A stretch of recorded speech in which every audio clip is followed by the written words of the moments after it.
Vinde, Espírito Santo, enchei os corações dos vossos fiéis e acendei neles o fogo do vosso amor. Enviai o vosso Espírito e tudo será criado e renovareis a face da terra. Ó Deus, que instruístes os corações dos vossos fiéis com a luz do Espírito Santo, fazei que apreciemos retamente todas as coisas segundo o mesmo Espírito e gozemos sempre da sua consolação por Cristo nosso Senhor. Amém. Olá, hoje é dia 6 de abril.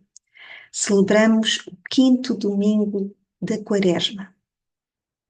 Hoje fixamos a âncora da nossa esperança no Monte do Perdão, no Monte das Oliveiras, perto do Templo de Jerusalém. Afinal, não queremos que a nossa viagem, que o nosso caminho, encalhe nas pedras duras do nosso coração. Assim, depois da conversão e da reconciliação, hoje somos desafiados a transformar pedras em perdão. Deixemos que o perdão divino faça de nós novas criaturas e assim se torne o motor da nossa esperança.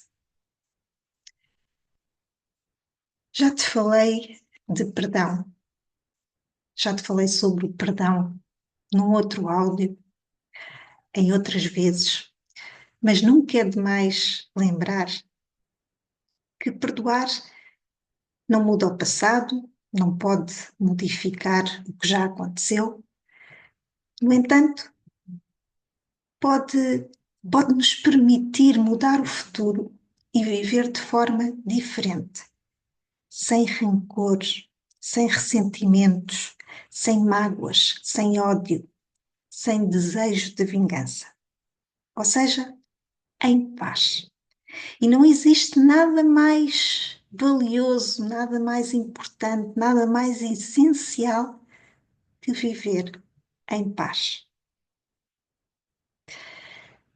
Jesus olha para nós, olha sempre para nós com esperança. Ele vê sempre uma possibilidade de recriação, de ressurreição, de regeneração, até naqueles que acumulam pecados graves. E Jesus não se cansa de nos oferecer a paz, ou seja, Ele oferece-nos mais do que um mero tranquilizante para atenuar o sentimento de culpa. Ele oferece-nos a esperança de uma vida nova, desafiando-nos a olhar para a frente. Olha para a frente e eu dar-te-ei um coração novo. Assim é Jesus.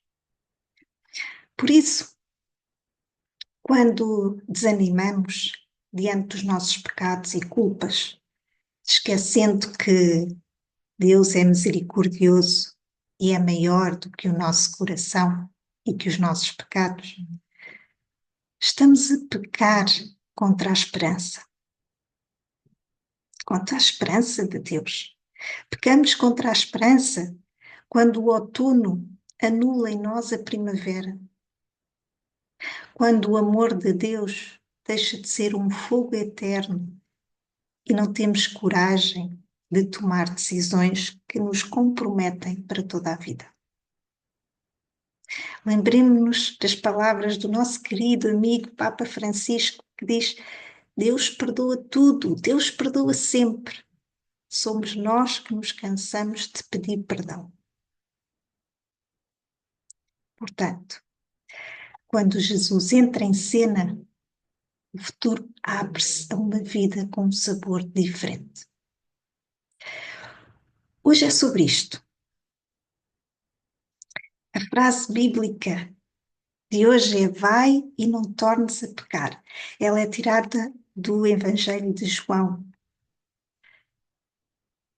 Nesta passagem, João conta-nos que Jesus foi para o Monte das Oliveiras e de madrugada ele regressou ao templo e o povo veio ter com ele, pelo que Jesus se sentou e pôs-se a ensinar. E foi então que os doutores da lei e os fariseus lhe trouxeram uma mulher apanhada em adultério. Colocaram a mulher no meio de todos e disseram a Jesus: Mestre, esta mulher foi apanhada a pecar em flagrante adultério. A lei de Moisés manda-nos matar à pedrada tais mulheres. E tu, que dizes? Esta era uma pergunta com uma má intenção, não é? O que eles queriam era um motivo para acusar Jesus. E Jesus, apercebendo-se disso, não disse nada. Inclinou-se para o chão e pôs-se a escrever com o dedo na terra. Mas eles não desistiram e continuaram com as perguntas, com a pergunta, a perguntar. Então Jesus ergue-se e diz-lhes: quem de vós estiver sem pecado, atire-lhe a primeira pedra. E depois, inclinando-se novamente para o chão, continua a escrever na terra. Ao ouvirem isto, os doutores da lei e os fariseus que estavam por ali foram saindo um a um, a começar pelos mais velhos.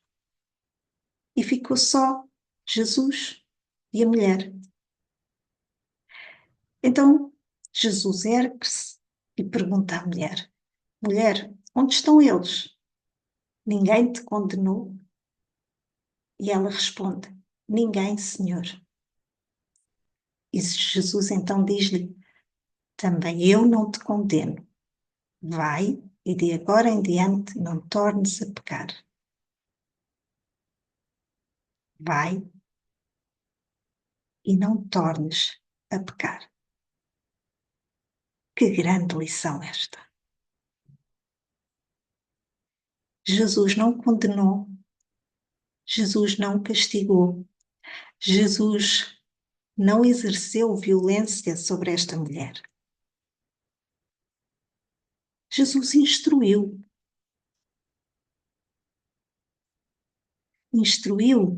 a partir de um lugar de amor. Por isso ele tocou o coração desta mulher de uma maneira única, de uma maneira que a faz ir e viver a vida de uma outra forma. Jesus converteu o coração desta mulher a partir do amor. Que grande lição esta, não é? Todos queremos ser felizes, certo? Gostamos de estar bem, de nos sentirmos felizes, de ver os nossos sonhos, os nossos desejos realizados e por isso fazemos as coisas que fazemos.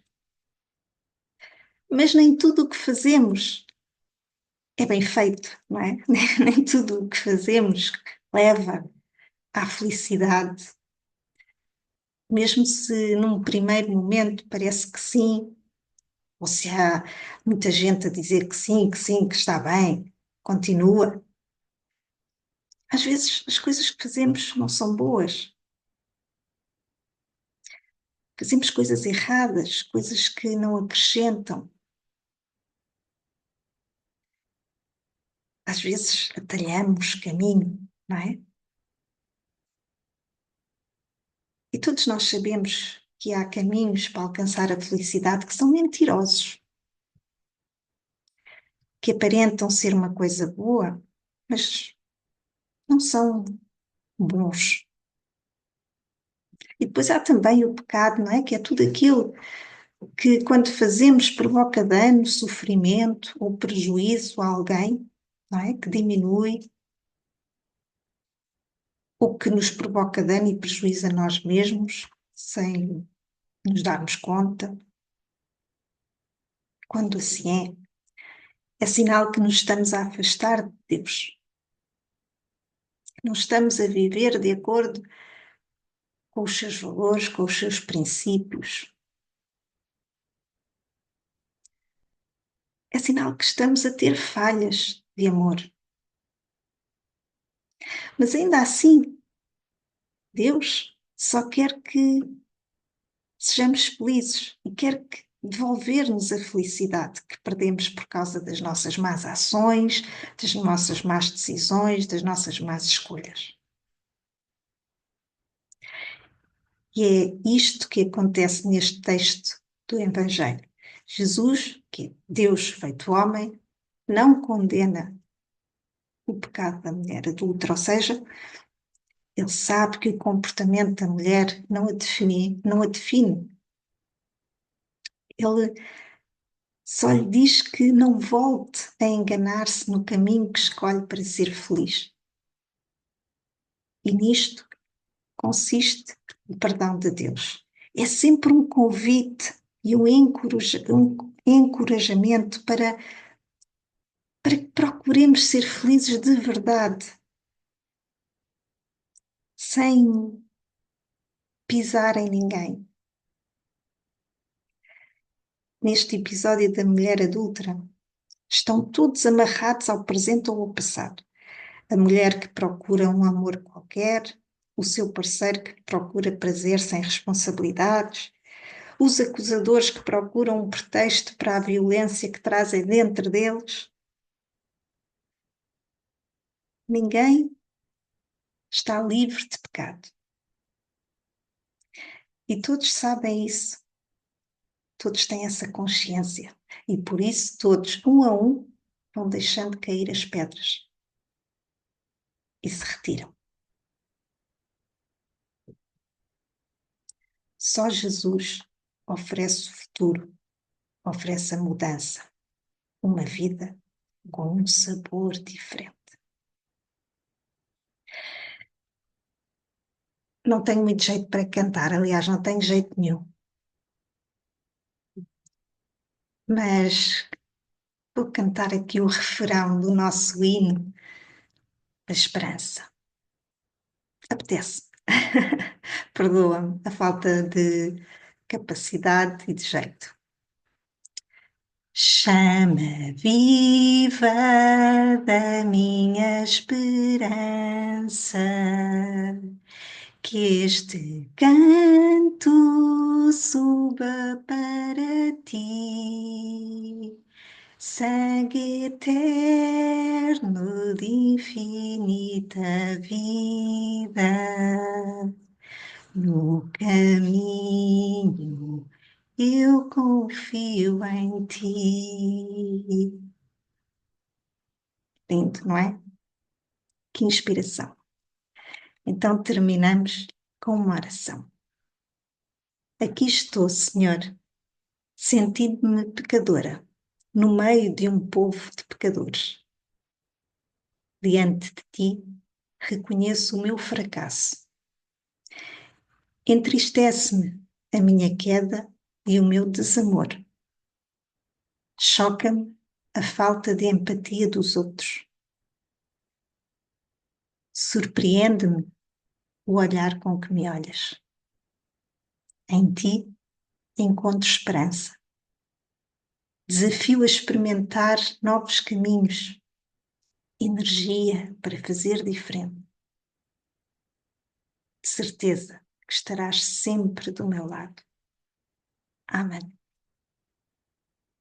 Dou-te graças, meu Deus, pelos bons propósitos, afetos e inspirações que me comunicaste nesta meditação. Peço-te ajuda para os pôr em prática. Minha Mãe Imaculada, São José, meu Pai e Senhor, meu anjo da guarda, intercedei por mim. Peregrinos de esperança rumo à Páscoa, vamos em paz e que o Senhor nos acompanhe. Bom caminho